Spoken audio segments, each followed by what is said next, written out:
This is Iran. ये Iran है जो कि 2026 में आज तुम देख रहे हो कि इसराइल और ईरान के बीच वॉर चल रही है,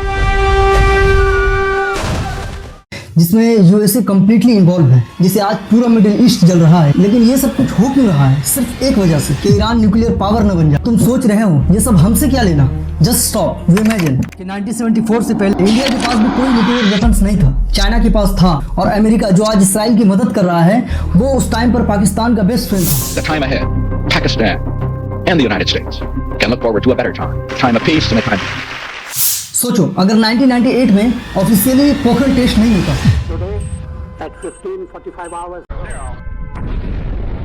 तो आज इंडिया की सिचुएशन कैसी होती? क्या चाइना और पाकिस्तान हमें ओपनली थ्रेट कर रहा होता?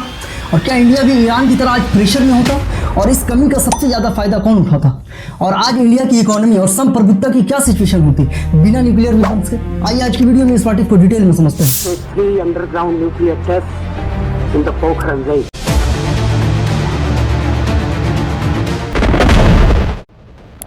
लिसन, 1998 से पहले इंडिया एक नॉन न्यूक्लियर कंट्री था। आर्मी तो स्ट्रांग थी, लेकिन एक प्रॉब्लम थी, nuclear deterrence zero.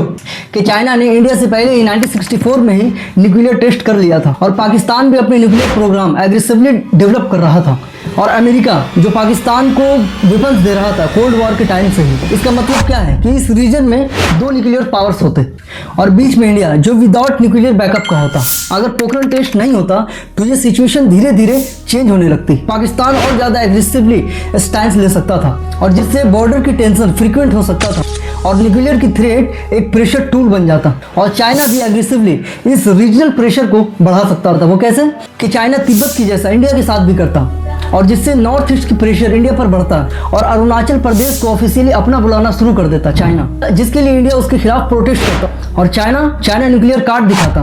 Game over. Specially border areas पर इंडिया को कॉन्स्टेंटली डिफेंसिव रहना पड़ता। एक और एंगल, अगर इंडिया के पास न्यूक्लियर वेपन्स नहीं होता तो ग्लोबल पावर्स इंडिया को उतनी सीरियसली नहीं लेता। यूएसए इंडिया को थ्रेट देता, जैसे आज ईरान को थ्रेट दे रहा है, और सैंक्शन, प्रेशर और रिजिम चेंज करने की कोशिश करती। देखो ईरान को, उसके पास न्यूक्लियर पावर नहीं है, तो उसकी क्या सिचुएशन है? अगर इंडिया की सेंस में देखें तो इफ नॉन न्यूक्लियर इंडिया, एक और ईरान, हमेशा दूसरों की शर्तों पे जीना पड़ता, क्योंकि न्यूक्लियर कैपेबिलिटी एक मेजर फैक्टर होता है स्ट्रैटेजिक रिस्पेक्ट का। इंडिया अगर न्यूक्लियर पावर नहीं होता तो इसका लॉन्ग टर्म इफेक्ट क्या होता? Kashmir permanently lost, UN intervention, और पाकिस्तान इसे ऑक्यूपाइड करने के लिए हमेशा वॉर करते रहता, जिससे इंडिया में फॉरेन इन्वेस्टमेंट नहीं आता, क्योंकि कंपनीज एक स्टेबल इन्वायरमेंट ढूंढती है, कॉन्फ्लिक्ट प्रोन रीजन नहीं।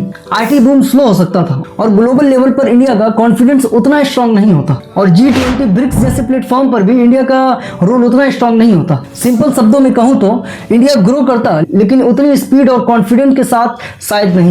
अब ईरान को देखो, एक तरफ सैंक्शन का प्रेशर, दूसरी तरफ मिलिट्री का थ्रेट, कि जब किसी कंट्री के पास न्यूक्लियर डिटरेंस नहीं होता है तो उस पर एक्सटर्नल प्रेशर बहुत ज्यादा होता है। कि जिस तरह अमेरिका ने 2003 में सद्दाम हुसैन को हटाया और इराक को तबाह कर दिया, कि मिडिल ईस्ट में कोई भी देश न्यूक्लियर पावर बना रहा होता है तो इसराइल उसे रोक देता है, missile, air strike, proxy war, USA की बैक सपोर्ट से, जिससे ईरान को लगा कि मेरे पास 2 ही ऑप्शन थे, या तो न्यूक्लियर पावर बन जाओ या तो फिर नेटो का पपेट बन जाओ। कि इंडिया के साथ भी एग्जैक्टली ऐसा ही होता, लेकिन हिस्ट्री में हुआ कुछ और ही। कि 11 मई 1998 की सुबह जब अटल बिहारी वाजपेयी जी ने डॉक्टर एपीजे अब्दुल कलाम के साथ पोखरण में जैसे ही न्यूक्लियर बॉम्ब सक्सेसफुली टेस्ट किया, तो उसके अगले ही दिन दुनिया बदल गई। 3 underground nuclear tests in the Pokhran Ray.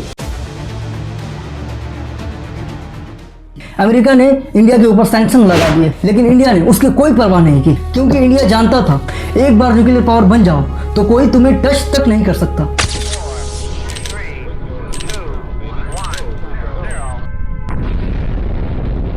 ये नॉर्थ कोरिया ने सीखा, ये ईरान सीख रहा है, और इंडिया ने इसे 1998 में ही सीख लिया था, जिससे इंडिया ने पूरी दुनिया को एक मैसेज दिया कि हम अपनी सिक्योरिटी खुद डिसाइड करेंगे। तो ये था वो अल्टरनेट इंडिया, जहां पोखरण टेस्ट नहीं होता, शायद डेवलपमेंट होता, लेकिन स्ट्रैटेजिक इंडिपेंडेंस नहीं होती। न्यूक्लियर वेपन्स दुनिया की सबसे डेंजरस चीज है, लेकिन रियलिटी ये भी है कि ये किसी भी देश के लिए ये एक लाइफ इंश्योरेंस की तरह है, जो कि ईरान यही इंश्योरेंस लेना चाहता है, और इसराइल इसे रोकना चाहता है, और जो कि यूएसए इसे अपनी टर्म्स पर देना चाहता है। कि इंडिया ने 1998 2008 में एक टफ डिसीजन लिया जो कि शॉर्ट टाइम पेन लेकिन वही लॉन्ग टाइम सिक्योरिटी बनी। और शायद इसी वजह से इंडिया अपने टर्म्स पर डिसीजन लेता है, किसी के दबाव में नहीं। नाउ यू टेल मी, क्या बिना न्यूक्लियर वेपन्स के कोई भी देश आज सेफ रह सकता है या फिर ये सर्वाइवल के लिए जरूरी हो चुका है? अपना ओपिनियन कमेंट में जरूर देना। सब्सक्राइब। जय हिंद।